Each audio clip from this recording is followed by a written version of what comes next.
Hello, नमस्कार, welcome you all. मैं हूँ आपके साथ सुमित्रा साहू। आज हम पढ़ने जा रहे हैं ब्याज का नव प्रतिष्ठित सिद्धांत, जिसको हम ऋण योग्य राशियों का सिद्धांत भी कहते हैं।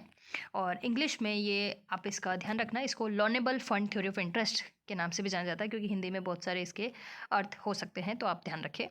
चलिए अब पढ़ते हैं इसके बारे में। सबसे पहले हम देखेंगे कि ये किसके द्वारा दिया गया है। तो इस बहुत सारे अर्थशास्त्री हैं, जैसे विक्सेल, बर्टिल, ऑलिन, रॉबर्टसन, लिंडहल, वाइनर इत्यादि अर्थशास्त्रियों ने मिलकर इस सिद्धांत को प्रतिपादित किया है। अब इस सिद्धांत में हम यहाँ देखेंगे, जैसे प्रतिष्ठित सिद्धांत था उसमें हमने बात की थी कि वो सिर्फ वास्तविक शक्तियों या वास्तविक कारकों पर आधारित था, जैसे बचत करने की भावना, प्रतीक्षा, समय अधिमानता, पूंजी की उत्पादकता आदि तत्व ब्याज दर को निर्धारित करते हैं, ऐसा प्रतिष्ठित सिद्धांत का मानना था। लेकिन सिर्फ यही तत्व नहीं होते हैं। हम अभी वर्तमान में हम देखें तो बहुत सारे अन्य कारक भी हैं जो ब्याज दर को प्रभावित करते हैं। उनको इस सिद्धांत के प्रतिपादकों ने इसमें शामिल करने की कोशिश की, जैसे मुद्रा का संचय, असंचय करना, होर्डिंग और डिसहोर्डिंग ऑफ मनी, बैंकों द्वारा मुद्रा का सृजन, उपभोग के प्रयोजनों के लिए मुद्रा ऋण की मांग आदि तत्व भी ब्याज दर को निर्धारित करते हैं। ठीक है, तो हम इस यहाँ कह सकते हैं कि इसमें मौद्रिक और गैर मौद्रिक दोनों प्रकार के कारकों को यहाँ पर शामिल किया है। अब ब्याज दर के ऋण योग्य राशियों की मांग, जो ब्याज दर का निर्धारण है, जैसे हमने पहले ही बात की, जब हम ब्याज दर का निर्धारण करेंगे तो इसमें मांग और पूर्ति दोनों शक्तियों के द्वारा इसका निर्धारण होगा। लेकिन मांग किसकी और पूर्ति किसकी, उन दोनों में थोड़ा यहाँ अंतर हमें देखने को मिलेगा। ऋण योग्य राशियों की मांग और उनकी पूर्ति, ऋण योग्य जो राशियाँ हैं उनकी पूर्ति में हम किन तत्वों को शामिल करेंगे, जैसे हमने पहले भी की थी, उसमें हम क्या और जोड़ लेंगे, या असंचित किया गया मुद्रा धन, या डिसहोल्डिंग, जो हमने पहले होल्डिंग की थी उसको हमने बाहर निकाल दिया, उसको हमने यूज में ले लिया। दूसरा, बैंकों द्वारा सृजन की गई मुद्रा तथा व्यवसायों द्वारा विनिवेश, इसको हम बोलेंगे डिसइन्वेस्टमेंट, ये जो निवेश का जस्ट उल्टा होता है। ठीक है, ये क्या हो हम डिटेल में देखेंगे। इसी तरह ऋण योग्य राशियों की मांग में हम किसको शामिल करेंगे, उपभोग के लिए मांग, मुद्रा संचय करने के लिए मांग, निवेश के लिए मांग, ये सब इसके अंदर सम्मिलित होगी। हम क्यों कर रहे हैं ऋण योग्य राशियों की मांग, इन्वेस्टमेंट करने के लिए करते हैं, कंजम्पशन करने के लिए भी कभी कभी हम ऋण की मांग करते हैं, और हम होर्डिंग करने के लिए भी, कुछ सेव करने के लिए फ्यूचर पर्सपेक्टिव के हिसाब से, तो भी हम ऋण की मांग कर सकते हैं। तो ये हमारे दोनों हम मांग पक्ष और पूर्ति पक्ष को दोनों को अलग अलग डिवाइड करके हम चर्चा करेंगे। अब पहले हम देखते हैं ऋण योग्य राशियों की मांग किस कारणों से की जाती है और इसमें हम क्या क्या शामिल कर रहे हैं। अब देखो, जैसे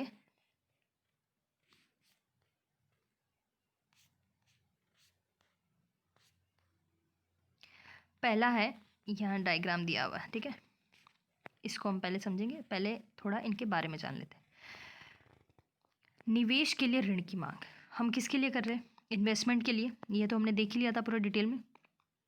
कोई भी निवेश करता है, उद्यमी है, निवेश करने के लिए या अपने पुराने फर्म या उसको एनलार्ज करने के लिए ऋण की मांग करता है। ठीक है, तो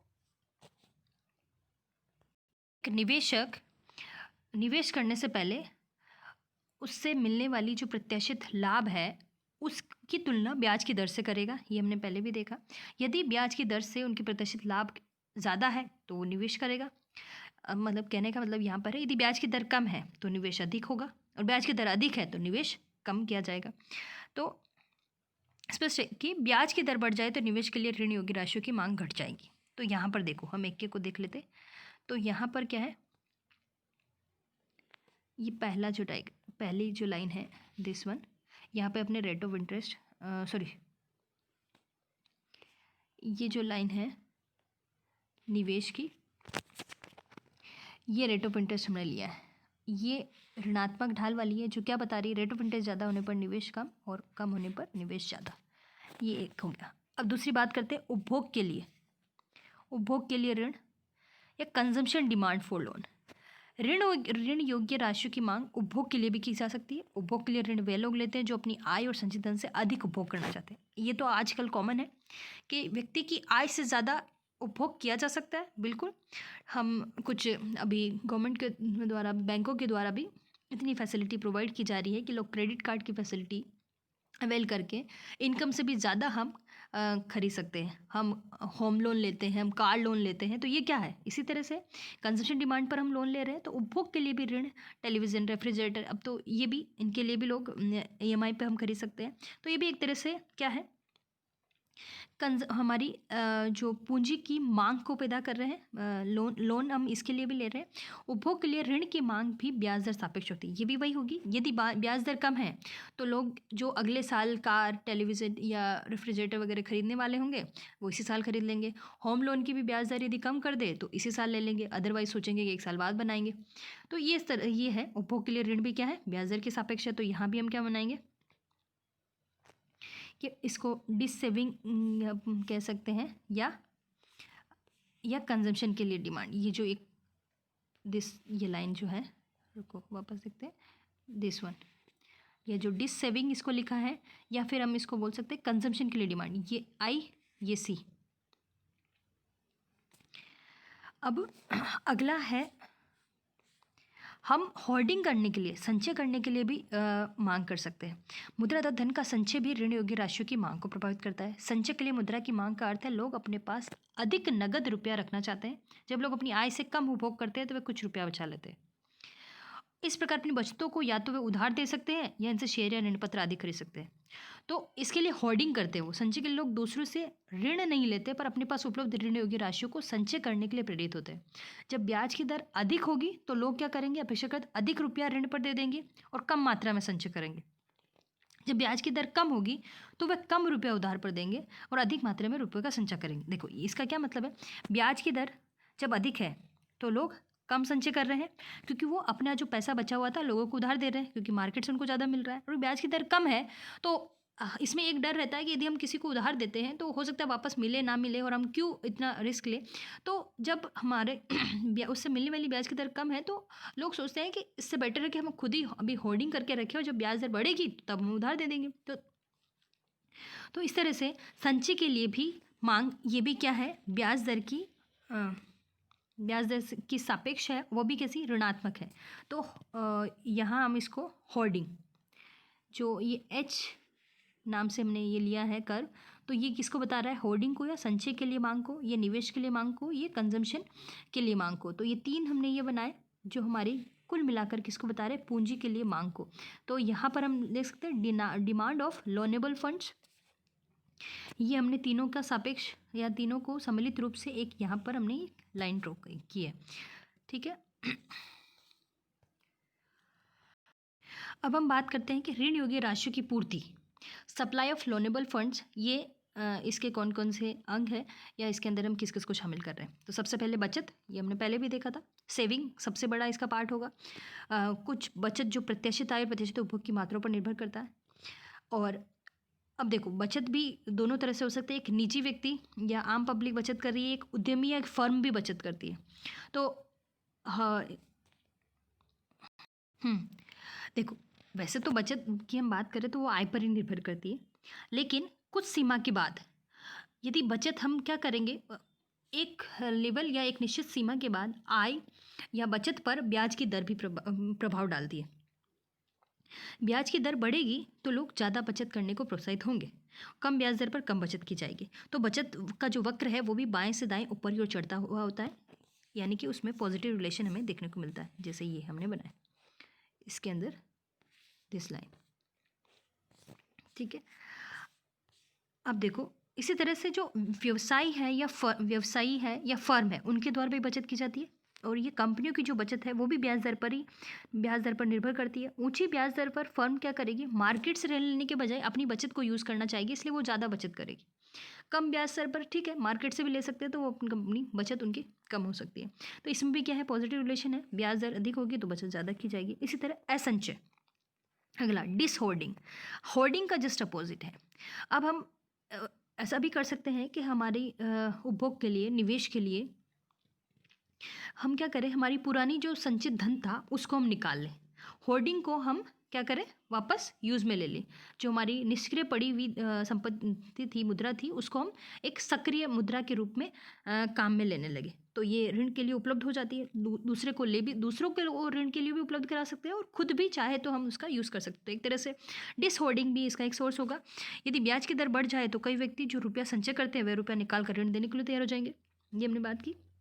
जैसे ब्याज की दर बढ़ जाएगी तो लोग अपने संचित किए हुए धन को, क्योंकि उनको नुकसान अब ज़्यादा होगा, यदि ज़्यादा उसकी अपॉर्चुनिटी को सबसे लागत ज़्यादा आएगी यदि अपने पास रखेंगे, तो अब क्या करेंगे, लोग उस पैसे को निकाल कर किसी को ब्याज पर देना चाहेंगे। तो जैसे ही ब्याज दर बढ़ेगी, डिसहोल्डिंग होगी। और यदि ब्याज की दर कम हो जाए तो वो अधिक मात्रा में रुपये को संचय करके रखेंगे, कम रुपये को ऋण पर देने के लिए तैयार होते हैं। ठीक है, और यदि ब्याज की दर कम है तो ठीक है। इसका वक्र भी हम क्या बोलेंगे, बाएं से दाएं की ओर ऊपर चढ़ता होगा, मतलब इसमें भी ब्याज की दर में पॉजिटिव रिलेशन हमें देखने को मिलेगा। ठीक है, यहाँ पर हमने देखा डिसहोल्डिंग, ये वाली। ठीक है, अगला पॉइंट हम देखेंगे बैंक साख या बैंक क्रेडिट। पूर्ति का एक और भाग है बैंक क्रेडिट, जो कि आज के समय में तो सबसे बड़ा स्रोत है पूंजी का, लोन का। हम जो भी ऋण लेते हैं बैंक से हमें इजीली अवेलेबल हो जाता है। अब देखो, बैंक जो मुद्रा है या जिसको हम साख मुद्रा कह रहे हैं, वह भी ब्याज दर की पॉजिटिवली रिलेटेड एक फंक्शन है, या इसमें भी धनात्मक संबंध है। क्योंकि यदि ब्याज दर ज़्यादा होगा तो हर कोई बैंक, जैसे गवर्नमेंट बैंक या प्राइवेट बैंक भी है, प्राइवेट बैंक है, तो वो अधिक ब्याज दर पर ज़्यादा लोन देने के लिए तैयार होगा। कम ब्याज दर पर उसकी भी कोशिश रहेगी कि ठीक है, वो जमा ज़्यादा करना चाहेगा देने के बजाय। इसलिए बैंक साख की पूर्ति का जो वक्र है वो भी हमें बाएं से दाएं की ओर ऊपर चढ़ता हुआ होता है। देखो, जो भी सप्लाई या पूर्ति करता होगा वो यही देखेगा कि जब उसको ब्याज ज़्यादा मिल रहा होगा तो वो उधार देना चाहेगा, जब ब्याज कम है तो वो अपने पास ही रखना चाहेगा। तो इसलिए ब्याज में और इनमें क्या, ब्याज में और इसमें बैंक मुद्रा की बात करें हम या डिसहोल्डिंग की बात करें, ये क्या होगा, ज़्यादा होगा। तो इसका भी पॉजिटिव रिलेशन हम यहाँ पर देखेंगे। बैंक मनी, सेकंड जो कर्व है ये बैंक मनी को शो कर रहा है। ठीक है, अब एक लास्ट हमारा बचा है डिसइन्वेस्टमेंट या विनिवेश, या इसको समझिए, जैसे हम निवेश करने के लिए क्या करते हैं, हमने निवेश किया तो हमने कुछ कैपिटल, एक्स्ट्रा कैपिटल गुड्स खरीदी, पूंजीगत पदार्थों का क्रय करना एक तरह से निवेश है। हमने कोई मशीन खरीद ली, हमने कुछ बिल्डिंग बना ली, हम ठीक है, इस तरह से हमने निवेश किया। यदि हम क्या करें, उसको बेच दें, हमारे पास हमने एक दुकान खरीदी थी, उसको हमने तैयार किया था, और अब क्या है, 5 साल पहले उसको तैयार किया, उसमें निवेश किया, और अब हम उसको इस साल बेच रहे हैं, तो उससे क्या हो, हमें पैसे मिले। तो हमारा निवेश से जस्ट अपोजिट हमने किया, तो ये भी, उससे भी हमें उसकी पूर्ति हो सकती है। उद्योगपति द्वारा व्यवसाय में लगाए गए रुपये को निकाल लेना, उसे ऋण पर देने के लिए तैयार हो जाना, वो क्या है, विनिवेश। ऐसा कब हो सकता है, जब ब्याज की दर आप उस व्यवसाय से या उस उद्यम से मिलने वाली जो लाभ की प्रत्याशित दर है उससे ज़्यादा हो। तो उस समय क्या करेगा उद्यमी, उत्पादक जो अपनी मशीनों आदि का प्रतिस्थापन करने के बजाय उनको बेच कर वो क्या करेगा, उस पैसे को उधार देना चाहेगा। तो इस तरह से हम यहाँ भी देखते हैं कि जब ब्याज की दर अधिक होगी तो डिसइन्वेस्टमेंट ज़्यादा होगा, ब्याज की दर कम है, डिसइन्वेस्टमेंट कम होगा। तो विनिवेश का जो वक्र है वो भी ब्याज दर सापेक्ष होता है, ऊपर को चढ़ता हुआ होता है, जिसको हमने यहाँ पर दिखाया है, डिसइन्वेस्टमेंट। ठीक है, दिस वन। अब इन चारों को ये कि जो क्या शो कर रहे हैं, लोनेबल फंड की सप्लाई को। ठीक है, इसको हमने सम्मिलित रूप से एक कर्व के रूप में यहाँ पर दिखाया है। ठीक है, अब देखो यहाँ पर, जहाँ पर लोनेबल फंड की सप्लाई ऑफ लोनेबल फंड्स, मतलब ऋण योग्य राशियों की पूर्ति और ऋण योग्य राशियों की मांग दोनों बराबर होंगे, वहाँ पर हमारे ब्याज दर का निर्धारण होगा। ठीक है,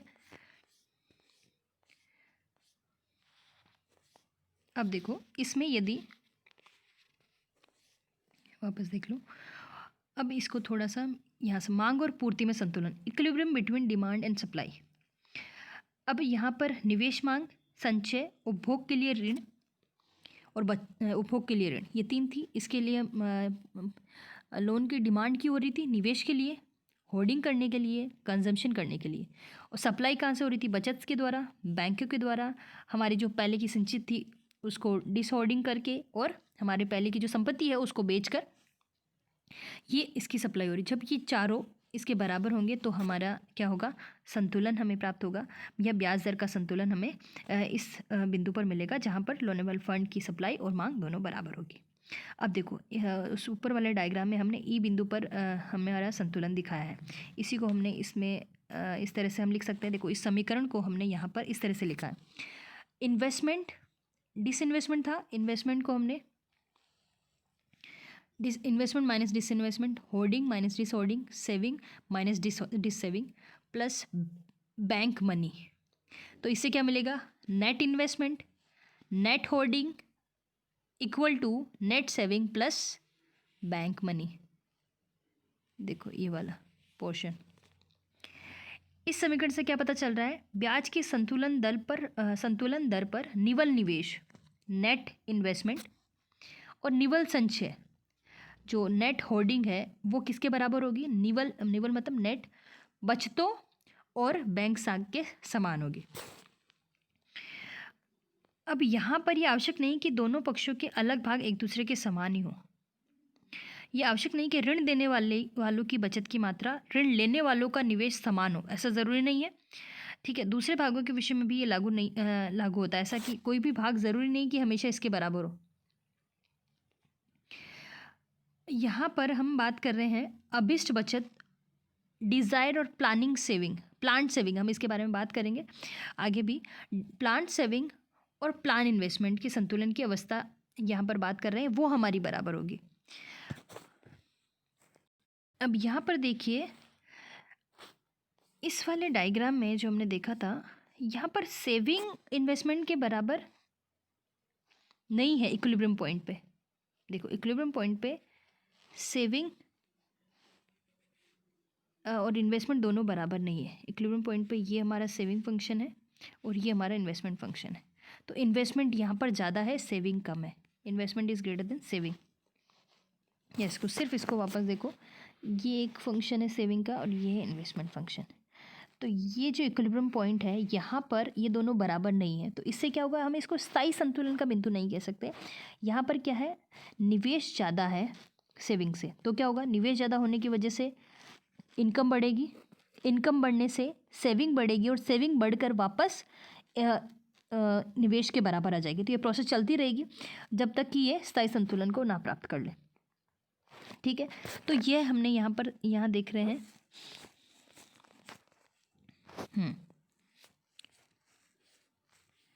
तो ये जो संतुलन यहाँ पर हमने देखा किसके माध्यम से? आय में वृद्धि या कमी होने के कारण जो हमारी प्लांट सेविंग है और प्लांट निवेश वो दोनों बराबर हो जाएंगे। ठीक है, तो इस तरह से ये जो loanable fund, supply of loanable fund और supply of demand of loanable fund के माध्यम से ब्याज दर का निर्धारण हमने यहाँ पर देखा। अब देखो इसमें हमने जो मेन फोकस है यहाँ पर है आय में परिवर्तन के फलस्वरूप बचत और निवेश में बदलाव हो रहा है, जिसके फलस्वरूप हमें वापस इक्विलिब्रियम या संतुलन प्राप्त हो रहा है।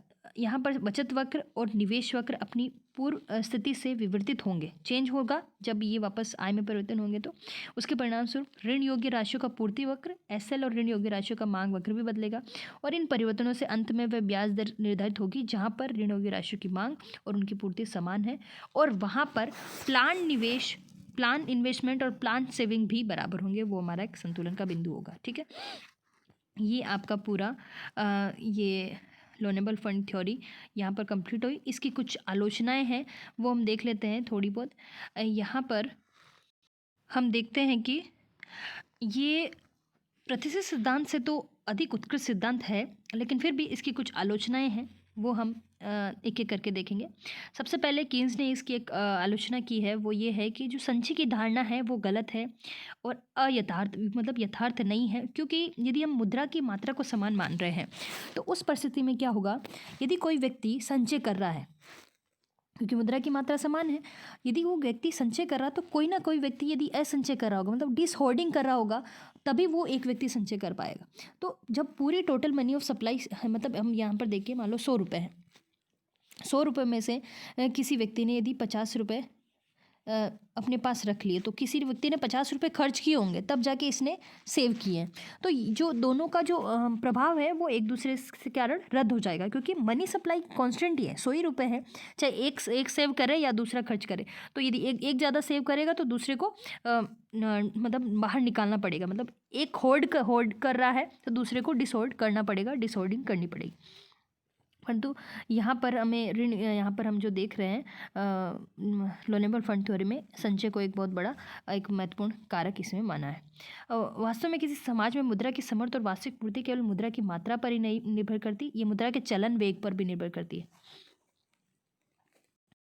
अब यहाँ पर वैसे देखें तो ये जो आलोचना है इसको सही नहीं ठहराया जा सकता। बाद में कुछ वापस जो इसके प्रतिवेदक जिन्होंने इस थ्योरी का प्रतिपादन किया, उन्होंने वापस इसके फेवर में कुछ आर्ग्यूमेंट दिए। वो इस प्रकार है कि जो मुद्रा की मात्रा है वो चलन वेग पर भी निर्भर करती है। चलन वेग क्या है?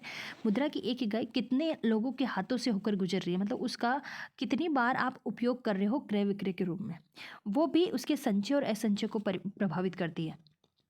तो यदि आप उसको होल्ड करके रख रहे हो तो वो निष्क्रिय मुद्रा की मात्रा को बढ़ाएगी, और यदि उसका सर्कुलेशन हो रहा है तो सक्रिय मुद्रा बढ़ रही है। तो यहाँ पर कहने का क्या मतलब है, यदि इसके माध्यम से निष्क्रिय राशियों में यदि वृद्धि हो और सक्रिय राशियों में कमी हो रही है तो ये संचय को प्रभावित करेगी और जो मुद्रा के चलन वेग को घटा देगी। अब उसी तरह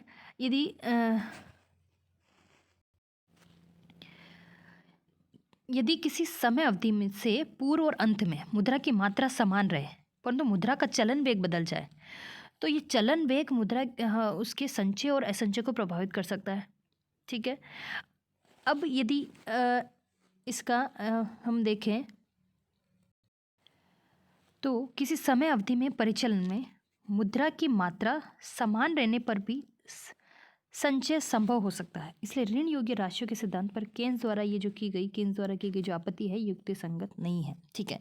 इसको तो थोड़ा बहुत इन्होंने क्रिटिसाइज कर दिया वापस से कि जो केन्स की जो ये आलोचना थी वो सही नहीं है, क्योंकि जितनी ज़्यादा वेलोसिटी ऑफ मनी होगी, जैसे हमने देखा था M=V, ये टोटल मनी सप्लाई को बताता है। ये तो मुद्रा की मात्रा है, इसको हम इसके परिचालन वेग को, जैसे 100 रुपये का एक नोट है, इसका V मतलब 10 है, मतलब ये 10 बार यूज़ में आ रहा है, तो टोटल मनी सप्लाई तो 1000 हो गई मार्केट में। ये जितना बढ़ेगा मनी सप्लाई उतनी बढ़ेगी। तो ये उसके सक्रिय और निष्क्रिय को जो भाग है मुद्रा के उसको परिवर्तित कर सकता है। यदि ये कम हो जाए तो मुद्रा का भाग इसमें से यदि कुछ भाग 50 रुपये बचा लिया जाए, 50 रुपये का ही सर्कुलेशन पहले से 10 की बजाय 20 या 30 हो जाए तो उसमें चेंज हो सकता है। तो इस तरह से हमने यहाँ पर ये देखा। अगला जो है पॉइंट, अगला भी केन्स ने इसका एक क्रिटिसिज्म किया है, वो ये है कि यहाँ भी ब्याज दर के निर्धारण का पूर्णतः निश्चित समाधान हमें देखने को नहीं मिलता। ये वैसी ही बात है जैसे हमने प्रतिशत सिद्धांत में कही थी, क्योंकि बचत ऋण योग्य राशियों की पूर्ति का एक महत्वपूर्ण भाग है। ठीक है। और जो आय स्तर में परिवर्तन से ऋण योग्य राशियों का पूर्ति वक्त बदलेगा ही, क्योंकि आय में चेंज जैसे ही होगा बचत में परिवर्तन होगा, और बचत लोनेबल फंड का जो सप्लाई वक्र है उसका एक महत्वपूर्ण भाग है, तो वो भी चेंज हो जाएगा। और आय स्तर को जाने बिना हम ब्याज दर को नहीं जान सकते, और हमें आय का स्तर मालूम नहीं हो सकता जब तक कि हम ब्याज दर मालूम ना हो। तो आय के स्तर को जानने के लिए हमें ब्याज दर का पता होना चाहिए, और ब्याज दर जानने के लिए हमें आय के स्तर का पता होना चाहिए, क्योंकि ब्याज दर किस पे निवेश है, ब्याज दर निवेश को प्रभावित कर रही है, जिससे आगे आय का स्तर निर्धारित हो रहा है। ठीक है। इस तरह से दोनों आपस में एक दूसरे को प्रभावित कर रहे हैं, तो इसलिए हमें कोई क्लियर कट यहाँ पर हमें कंक्लूजन देखने को नहीं मिलता। अब इसलिए यहाँ निष्कर्ष निकलता है कि ऋण योग्य राशियों का कुल पूर्ति वक्र भी आय में परिवर्तन से बदल जाएगा, जिसके परिणामस्वरूप ब्याज दर वापस अनिश्चित हो जाएगी, जैसे हमने पिछले प्रतिशत सिद्धांत में देखा था। आय स्तर में परिवर्तन के बचतों की पूर्ति पर प्रभाव की उपेक्षा करने के लिए केन्स द्वारा प्रतिशत सिद्धांत की आलोचना तो ठीक थी, परंतु उसके द्वारा ऋण योग्य राशियों के सिद्धांत पर भी की गई ये आलोचना ठीक नहीं है। देखो ऐसा यहाँ पर कैसा हुआ, लोनेबल फंड थ्योरी में जो उनके प्रतिपादक है उन्होंने यहाँ पर क्या किया है, बचत को आय मतलब प्रीवियस ईयर की आय का फंक्शन माना है। बचत जो है इनकम का फंक्शन तो है, लेकिन एक साल पहले की इनकम का। तो इसलिए यहाँ पर यदि आय में परिवर्तन भी होगा तो हमें नेक्स्ट ईयर दिखाई देगा उसका तो नेक्स्ट ईयर बचत हमारा जो पूर्ति वक्र है वो प्रभावित होगा। तो इसलिए यहाँ पर जो इसका क्रिटिसिज्म है वो ये भी कैंसिल हो जाता है, क्योंकि इन्होंने जो बचत को है प्रीवियस ईयर की आय का फंक्शन माना है, ना कि प्रेजेंट ईयर का। ठीक है,